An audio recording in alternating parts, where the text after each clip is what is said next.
a few things you need to know before you get rolling. Number one, when you click play, sometimes let's say the video didn't load at all. It just wouldn't load. Refresh the web page. Depending on the browser, the refresh button, it always looks something like that, but they can be in different positions. Command R is the easiest way to refresh a web page. And then if you click play and it works fine, great. Very rarely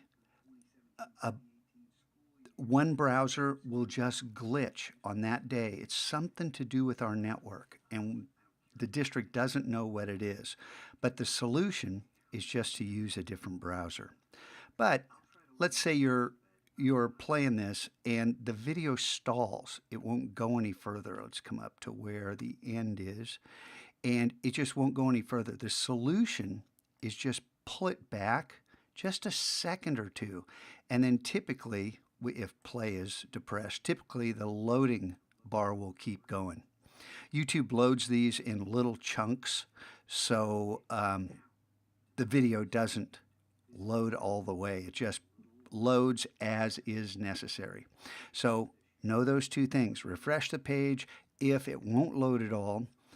If after several refreshes it won't load, then maybe you need to use a different browser that day.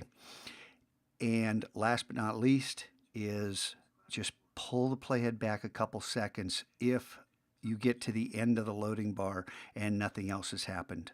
Okay, make sense? Let me stop that video. And secondly, in the student account, I've got all three browsers sitting here for you. I've got Safari loads with the OS. I put Chrome and Firefox in the student account, so you could use the browser of your choice. I want you to do that. You're not locked into any one of these three. But when you get your own account, the only browser on the dock is going to be Safari, because that comes with the OS. You don't have to download Chrome or Firefox. They're on the computer. And the proof is they're sitting there in the student account. So how to find them? Up here, see the magnifying glass? This is Spotlight. We're going to be changing this shortcut. So just click on the magnifying glass and up pops Spotlight, and just start typing. So I start typing Chrome, and Spotlight jumps to that application, and you can hit return or double click on Chrome to launch it. And the same thing works with Firefox. You just start typing it, and the application shows up, so that the browser of your choice you can use. And once you launch it in your own account, last thing, you just right click on it, go under options, and say keep in dock. And that way you don't have to search next time. It will be there. And this goes for every application we're going to use, that you always have the ability to search for the application and the ability to tell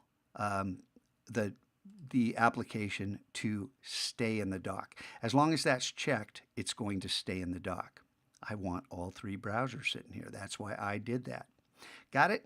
All right, move on to this video, and I'll get out of the way.